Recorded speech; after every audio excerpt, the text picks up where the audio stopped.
Hi friends, welcome to AK blue red stock market channel. నిన్నటి levels గురించి మనం ఏం మాట్లాడుకున్నామో ఇవాళ చూద్దామండి.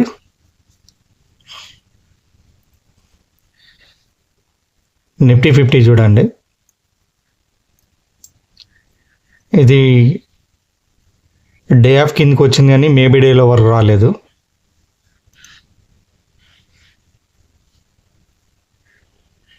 బ్యాంక్ నిఫ్టీ కూడా ఈ రెండు డే ఆఫ్ల మధ్యన ఉందండి. ఇది సెన్సెక్స్ రాలేదు, బ్యాంక్ ఎక్స్ రాలేదు, అన్ని డే ఆఫ్ల మీద. సెన్సెక్స్ బ్యాంక్ ఎక్స్ రెండు డే ఆఫ్ల మధ్యన ఉంది ప్రైస్. సెన్సెక్స్ కిందికి వచ్చే ప్రయత్నం చేసింది కానీ ఇది కూడా రాలేదండి. ఇది పైవోట్ వరకు వచ్చింది, సెన్సెక్స్ అయితే పైవోట్ వరకు వచ్చింది చూడండి, సెంట్రల్ పైవోట్.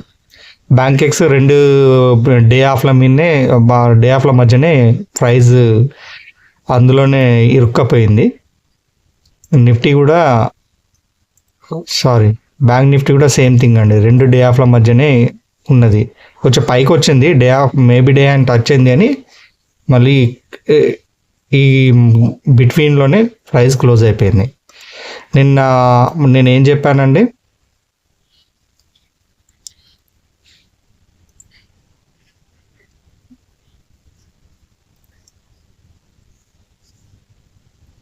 ఇది ఎప్పటిదండి, 7th January రోజు హైకి రేపు రాబోతుంది. ఇక్కడికి వచ్చిన తర్వాత రివర్స్ అయ్యే ఛాన్స్ ఉందని చెప్పాను నేను. కావాలంటే నిన్న వీడియో చూసుకోండి, ఇక్కడ రివర్స్ అయ్యే ఛాన్సెస్ ఉందని నేను చెప్పాను. కావాలంటే మార్నింగ్ టెలిగ్రామ్లో కూడా ఏం పెట్టానో చూడండి, చార్ట్స్ పెట్టాను. చార్ట్స్ పెట్టిన తర్వాత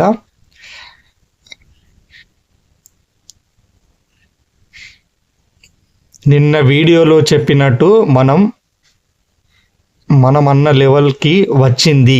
సో ఇక్కడ చాలా జాగ్రత్త అని పెట్టానండి ఎన్నిటికి, 9:36కి. తర్వాత మేబీ మార్కెట్ ఇవాళ కిందికి వెళ్ళొచ్చు, చూద్దాం పుట్ సైడ్ ఏమైనా ఛాన్స్ ఉంటుందో అని కూడా పెట్టానండి 9:37కి, అంటే ఆ తర్వాత నిమిషానికి. మళ్ళా ఏమని పెట్టానండి, 9:48కి be careful, price at resistance place, so don't buy now, let 1 hour candle close above 50,500 striking price. 50,500 మీద 1 hour క్యాండిల్ క్లోజ్ అవ్వనివ్వండి, ఆ తర్వాత బయింగ్ గురించి ఆలోచిద్దామని చెప్పాను. ప్రైస్ రిట్రేస్మెంట్ అవుతుందంటే కింది దిగుతుందని చెప్పాను 10:30కి. మళ్ళీ 49,000 పుట్టు బై చేసుకోమని 11కి ఇచ్చానండి. 11:03కి ఎంత బై చేసుకోమన్నాను, 308కి బై చేసుకోమన్నాను. స్టాప్ లాస్ 283, టార్గెట్ 350 ఇచ్చానండి. ఒకసారి అది చూపిస్తానండి మీకు.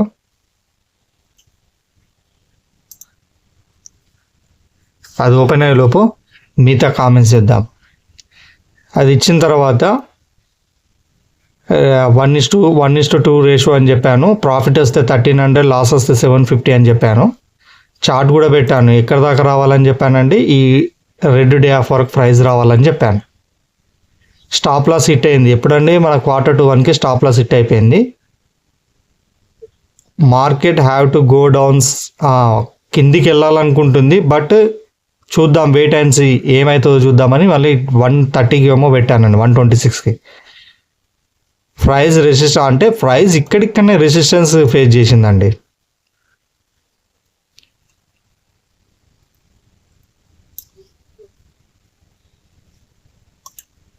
ప్రైజ్ ఇక్కడికనే ఈ లైన్ దగ్గరనే మనం ఏదైతే 50,447 లైన్ డ్రా చేసుకున్నామో, ఇది ఎప్పటిదండి, 7th January హై. ఇది ఆ 7th January హై చుట్టే ప్రైస్ తిరిగిందండి అక్కడక్కడనే. ఇక్కడ మేబీ డే హై ఉంది కాబట్టి అట్లా పైకి వెళ్ళింది, అప్పుడే మన స్టాప్ లాస్ హిట్ అయింది. ఇక్కడ ఒక గమ్మత్తైన విషయం ఏం జరిగిందంటే, ఇవాళ నేను మీకు కాల్ ఇచ్చాను, కాల్ ఇచ్చి నేను కూడా కాల్ తీసుకొని స్టాప్ లాస్ మీలానే స్టాప్ లాస్ పెట్టాను. ఎక్కడ స్టాప్ లాస్ నేను 483 ఎంతకి ఇచ్చానండి స్టాప్ లాస్, నేను 283కి ఇచ్చాను స్టాప్ లాస్. నేను కూడా 283 పెట్టాను. పెట్టి బయటికి వెళ్ళేసి వచ్చాను. నా స్టాప్ లాస్ హిట్ అవ్వలేదు, అది కిందికి వెళ్ళింది కానీ స్టాప్ లాస్ హిట్ అవ్వలేదు. అది టెక్నికల్ గ్లిచెస్ వల్ల అప్పుడప్పుడు అలా జరుగుతుంటాయి, ఒక్కోసారి స్టాప్ లాస్ పట్టుకోదు. అందుకోసమే మనం ఎప్పుడైనా ట్రేడ్ తీసుకుంటే దాని దగ్గర ఉండాలండి. ట్రేడ్ తీసుకున్నప్పుడు సిస్టమ్ ముందటనే ఉండాలి. ఇది నాకు నేను ట్రేడింగ్ స్టార్ట్ చేసినప్పటి నుంచి ఇది 4వ సారి అనుకుంటా నాకు ఈ ప్రాబ్లం ఎదురవడం. అప్పుడప్పుడు ట్రేడ్ అది మనం స్టాప్ లాస్ పెడితే హిట్ అవ్వదండి. చాలా సందర్భాల్లో హిట్ అవుతుంది, కొన్ని సందర్భాల్లో టెక్నికల్ గ్లిచెస్ వల్ల, టెక్నికల్ ప్రాబ్లమ్స్ వల్ల అది దాన్ని క్యాచ్ చేయదు. అదే అయింది. సో నేనేం చేశాను, ఇక స్టాప్ లాస్ హిట్ కాలే కదా, నేను అలానే ఉంచుకున్నాను. ఎక్కడ దాకా వెళ్ళింది తెలుసా, అప్పుడు నేను 283 దగ్గర ఇక్కడ పెట్టాల్సింది, అది నేను నా పని చూసుకొని వచ్చేసరికి ఇక్కడికి వచ్చిందండి. ఈ లో ఎంత 270కి వచ్చింది. 270కి వచ్చిన తర్వాత నేను ఏం చేశానంటే సరే చూద్దాం, ఇక్కడ సపోర్ట్ ఉంది, సపోర్ట్ వరకు చూద్దామని ఆగానండి. పైకి వెళ్ళి సపోర్ట్ దగ్గరికి వచ్చి సపోర్ట్ నుంచి మళ్ళీ అక్కడికే వచ్చి మళ్ళీ రివర్సల్ అయిందండి. ఎక్కడ దాకా వచ్చింది 305. సో నేను మీకు కాల్ ఇచ్చి మీరు లాస్ అయినరు, నేను కూడా లాస్ అయినా. ఎంత 3 పాయింట్స్ దూరంలో ఉంది. నేను ఇంకా దాన్ని హోల్డ్ చేసి పెట్టానండి. రేపు కూడా మేబీ ఇక్కడ దాకా రావచ్చు, ఎందుకంటే బ్యాంక్ నిఫ్టీ కొంచెం రిట్రేస్మెంట్ గురవుతుందండి. ఖచ్చితంగా ఇక్కడ రివర్సల్ అయ్యే ఛాన్సెస్ ఉన్నాయి చాలా. సో ప్రైజ్ నేనేమనుకుంటున్నానంటే ఇక్కడ దాకా ఒక వన్ డే క్యాండిల్ పెడదాం మనం. ప్రైస్ ఖచ్చితంగా ఇవన్నీ తీసేద్దాం. ప్రైస్ ఖచ్చితంగా ఇప్పుడు ఈ 7th జనవరి నాడు ఇక్కడికి టచ్ అయింది కదా, మళ్ళీ ఖచ్చితంగా అది ఈ హాఫ్ క్యాండిల్ ఉంది కదండి, దీనికి ఎంత 206 157, ఇక బహుశా ఈ 800 వరకు వచ్చే ఛాన్సెస్ ఉన్నదండి. మళ్ళీ 49,800 సంథింగ్ ఏదో అక్కడ వచ్చే వరకు ఛాన్సెస్ ఉంది. అక్కడ నుంచి వచ్చి మళ్ళీ రివర్స్ అయితే అప్పుడు ఈ ప్లేస్కి వచ్చినప్పుడు మనం బ్రేక్అవుట్ ఇచ్చినప్పుడు బై సైడ్ చూద్దాం. అప్పటి వరకు మీరు ట్రేడింగ్ చేయకపోవడమే బెటర్ అండి. లేకపోతే నేను పెడతానుగా లెవెల్స్ ప్రకారం ఫాలో అవ్వండి. పుట్ సైడ్ చూసుకోండి, ఓకేనా? పుట్ సైడ్ ఉంటుంది, నేనైతే పుట్ సైడ్ అనుకుంటున్నా. నేను మొండిగా ఉన్నానండి అలా. అసలు నేను ఇదంతా చూసి కూడా అప్పటికి నేను 1000 లాస్ ఉన్నాను. అయినా కూడా నేను 1000 లాస్ తీసుకోకుండా వెయిట్ చేశాను, ఎందుకంటే నాకు ఇక్కడ నమ్మకం ఉండే. ఎందుకంటే ఇక్కడ సపోర్ట్ నుంచి ఖచ్చితంగా ఇది కిందికి వస్తుందని నాకు నమ్మకం ఉందండి. అందుకోసమే నేను తీసుకోలేదు. ఎందుకంటే ఇక్కడ రెసిస్టెన్స్ ఫేస్ చేసినప్పుడు ఖచ్చితంగా ప్రైస్ కిందికి వస్తుంది. కాకపోతే వాళ్ళ లేట్ అయిందండి, బాగా లేట్ అయింది. ఇది అసలు 115కు అలా కావాల్సింది, అంటే 4th క్యాండిల్ అప్పుడు కావాల్సింది, అలా కాలేదు. అది అలా కాకుండా బాగా మార్కెట్ వెయిట్ చేయించింది మనకు. ఎవరైతే వెయిట్ చేశారో, ఓపిక పట్టారో వాళ్ళు మాత్రం లాస్ కాలేదండి. ఎవరైతే ఓపిక పట్టలేదో వాళ్ళు లాస్ అయి ఉంటారు. మన స్టాప్ లాస్ హిట్ అయింది కానీ నాదైతే హిట్ కాలేదండి. ఇదండి.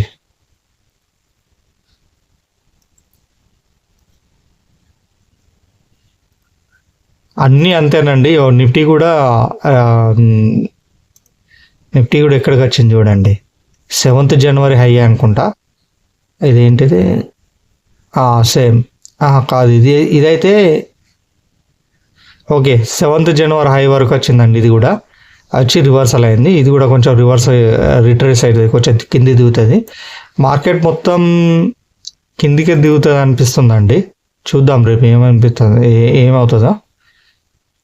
దీనికైతే కొంచెం ఇది క్రాస్ అయింది. దీనికి ఉందండి ఎక్కడ దాకా, ఇక్కడ దాకా ఉంది. ఏది ఈ 80,034 వరకు ఉంది. బ్యాంక్ ఎక్స్ కూడా అంతేనండి.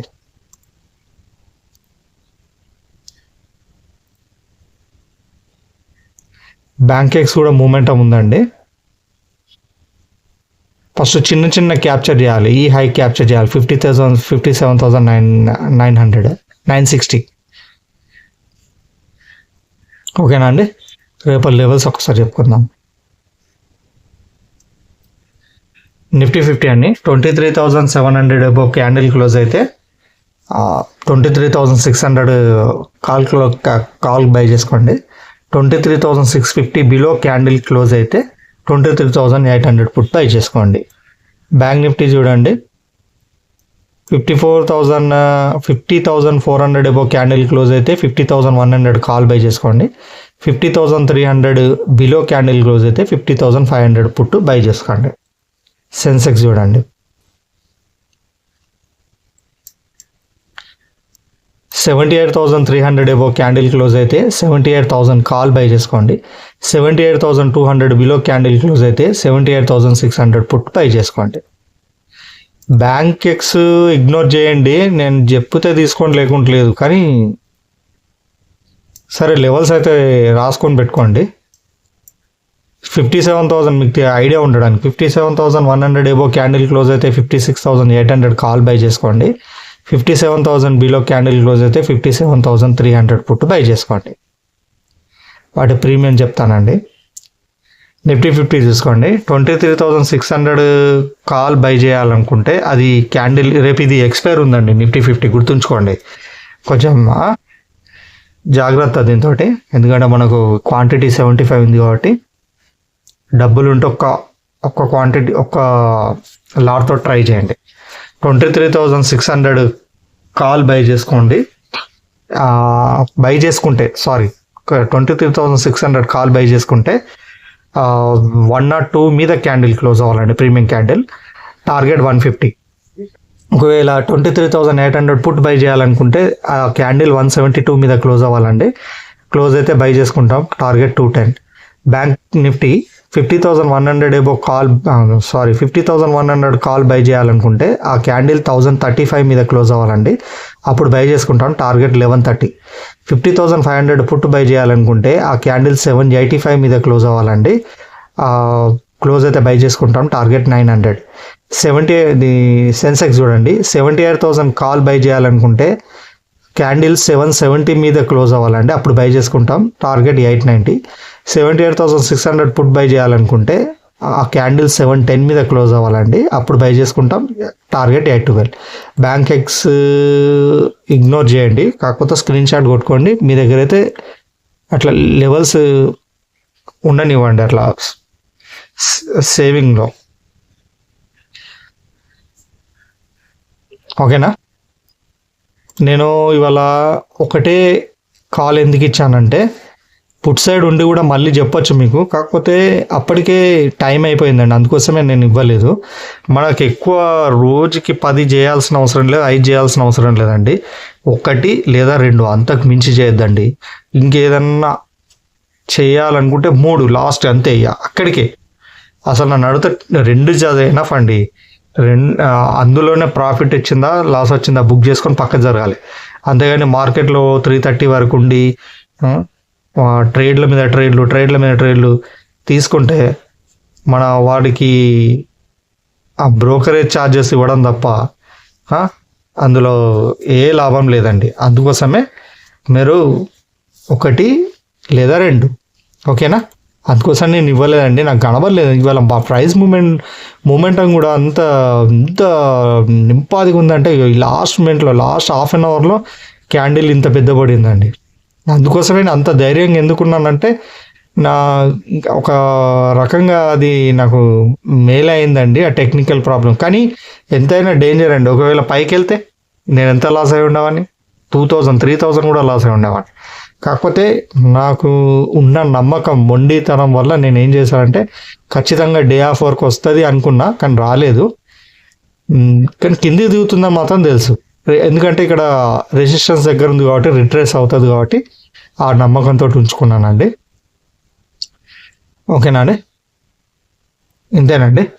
నా వీడియో కనుక నచ్చినట్టయితే లైక్ చేయండి, షేర్ చేయండి, సబ్స్క్రైబ్ చేయండి, మీ గ్రూప్లలో షేర్ చేయండి.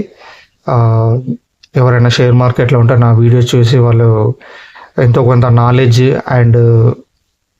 గెయిన్ చేస్తారు అండ్ లాసెస్ కూడా తక్కువ అవుతాయి. ఓకేనా అండి. స్టాప్ లాస్ మాత్రం స్ట్రిక్ట్లీగా ఫాలో అవ్వండి ప్లీజ్, దయచేసి వితౌట్ స్టాప్ లాస్ మాత్రం చేయొద్దు. ఇవాళ చూసారు కదా స్టాప్ లాస్ అసలు హిట్ అవుద్దామా లేదా అన్నట్టుగా హిట్ అయింది ఆ స్టాప్ లాస్. ఓకేనండి. మరో వీడియోతో మళ్ళీ రేపు కలుస్తాను. అంతవరకు టేక్ కేర్, బాయ్ బాయ్, జై హింద్.